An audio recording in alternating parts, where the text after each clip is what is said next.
Welcome to a small Welsh town with a giant global reputation. This is a place where ancient legends, stunning landscapes, and pioneering romance have come together to capture hearts worldwide. Hi, I'm Justine, the nerdy half of the Breakaway Bravehearts, and today I'm in Llangollen. Llangollen was the town that many people had told us we needed to visit.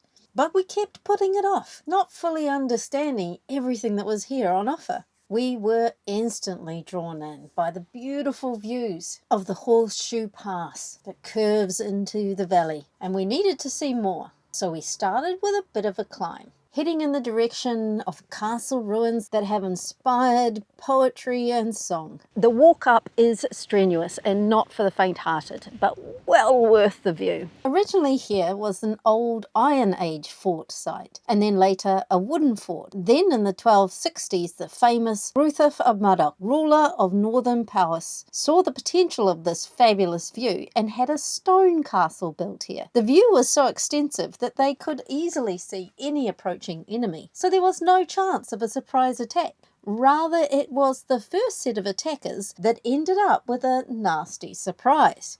As they marched closer and closer, de Lacy's troops would have seen their promised prize burst into flames. The castle had been set on fire just 17 years after it was built. Locals swear it was torched on purpose, a scorched earth gift for the English who were advancing across the valley. Despite this destruction, the castle wasn't that badly damaged, so the English forces did briefly station themselves here before abandoning it in 1282. But the castle's story refused to end. Instead, it became an inspiration for poetry, art, legend, and mystery. Locals will also tell you that if you're here at dusk, you will smell the smoke from the fires. But science will tell you that's actually the heather pollen. According to Victorian legend, a Grail cup is buried somewhere in these walls. The legend of the Grail being buried here is actually linked to Welsh folklore and Arthurian legends. Apparently this castle is attached to Bran the giant, but actually the word Bran comes from crow. This is Crow's castle. Now apparently there's also some magic walnut trees around here that grow to full size during the full moon and then disappear at dawn. But it was a story of heartbreak that brought these ruins into the realm of poets. Myfanwy Ffychan o Castell Dinas Brân is a classic Welsh love story rooted in the 14th century. It tells of a bard who fell in love with a beautiful noblewoman living at the castle, but his love was not returned. Heartbroken, he wandered through the forests along the River Dee, pouring his grief into song and poetry. Centuries later, his words were given new life by the poet John Hughes, sometimes called the Robert Burns of Wales. The story's reach grew even further when composer Joseph Parry took the poet's words and set them to music, creating one of the most popular Welsh songs ever written.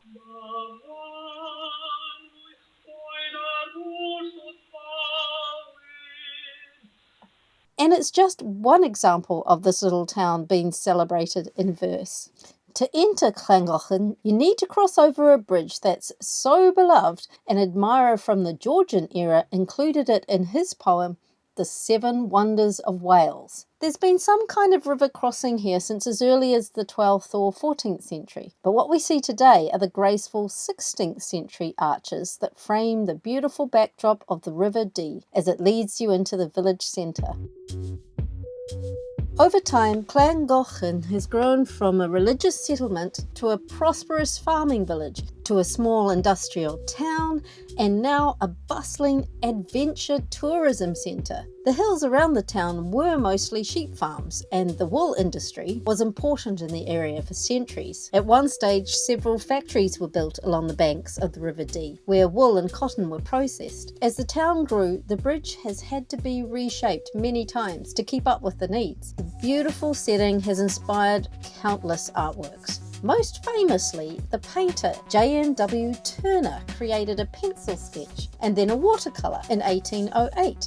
Both are currently held by the Tate Gallery in London. But why look at it on a wall in a city when you can walk across it here as you head into Llangollen's main street? And just keep strolling a little further and you'll come to another piece of the story. The Church of St. Collen, the 7th century monk who gave the town its name. It comes from the Welsh word Collen, meaning religious settlement, combined with the saint's name. And it made world headlines in 2021 for being the first ever church in Wales to give blessing to a same-sex partnership, an honour that its most treasured post-life occupants would have loved to have witnessed. You see, the churchyard contains the grave of the wonderful Ladies of Llangollen, Eleanor Butler and Sarah Ponsonby, 18th century cultural figures made famous for their lifestyle, one that was considered unusual for the time. This is the home of Sarah and Eleanor, one of Llangollen's most proud couples. Sarah and Eleanor lived together as a couple in what was called at the time a romantic friendship, defying social conventions to become one of the UK's earliest publicly LGBTQ couples. Their strength of character inspired many and earned them a sonnet from Wordsworth. Sisters in love, a love allowed to climb, even on this earth, above the reach of time.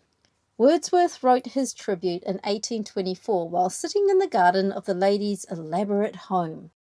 Blas Newydd is as fascinating as the ladies who created it.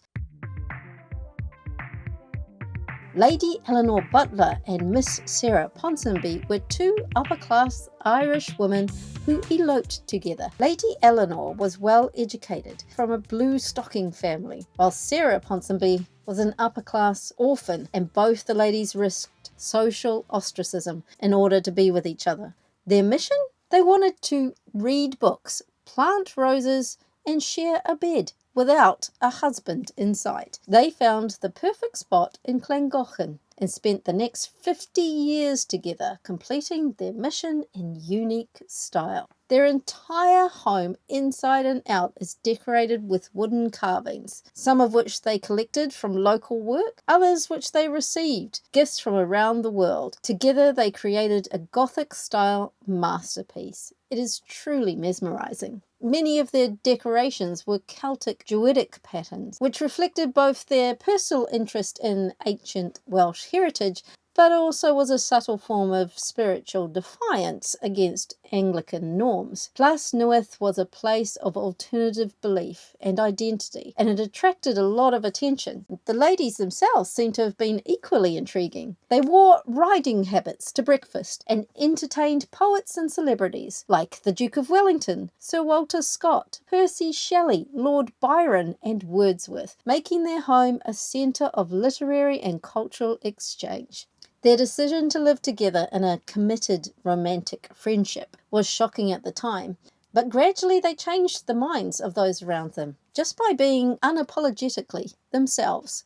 Despite rumours of scandal or impropriety, they were actually warmly welcomed by the community, regarded as eccentric but respected figures. Their home came to be seen as a sanctuary for progressive ideas about gender and lifestyle, long before such topics entered the mainstream. They stayed true to their values and were involved in local, political and social advocacy. Still, with the help of their trusted servant, Mary Carroll, known affectionately as Molly the Bruiser, they were able to maintain the privacy they desired, despite society's interest. The ladies refused to have their portraits painted during much of their lives, and so much of the images that you see of them now are based on early sketches that were made without their permission. And despite the frequency and fame of their guests, they didn't actually like to have people stay overnight and insisted that most of their guests stay at the nearby Hand Hotel. In fact, even though William Wordsworth wrote a sonnet about them, he reportedly found their life somewhat dull and did not revisit. I guess if it was excitement he was after, he should have grabbed himself a canoe and headed further up the canal. He might have made it all the way to the aqueduct, although it's possible he may have had more challenge trying to pronounce the name than he would have trying to cross it.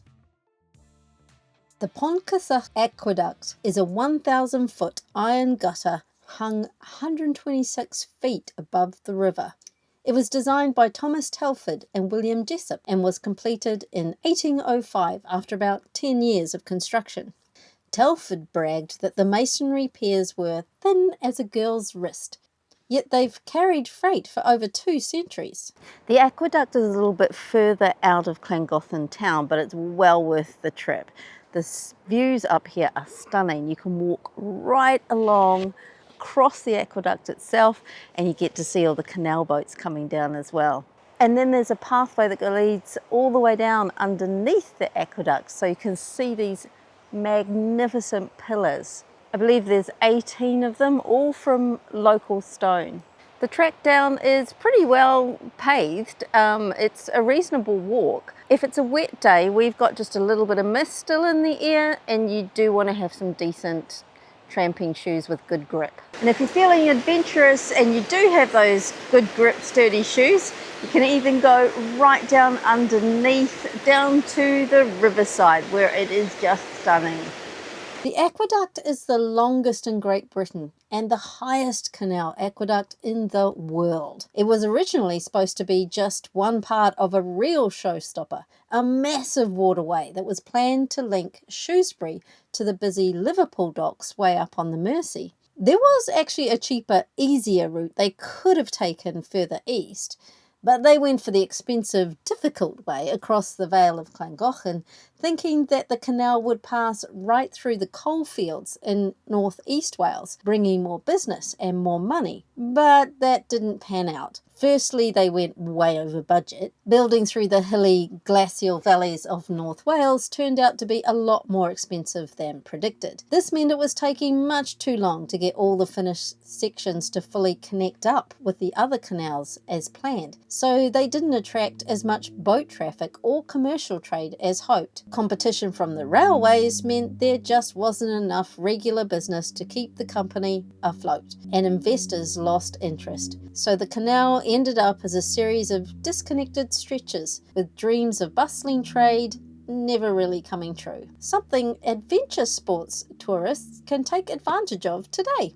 I've put a link in the description below to Bearded Men Adventures, who will take you canoeing across the aqueduct. Or if you prefer a more leisurely trip, a guided narrowboat tour takes visitors across every day during the high season, late March and end of September. If you're thinking of heading this way mid-year, I suggest you book well in advance, because every July for the past 77 years, this little town fills up to overflowing with singers, dancers and music lovers from around the world gathering for the International Eisteddfod. It's an event that Dylan Thomas called the best thing that's happened in Wales.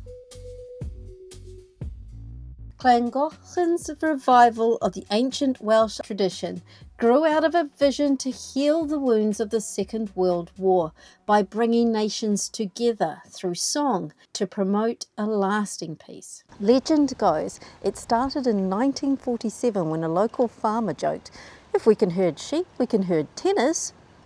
So the town gave it a go. And they could.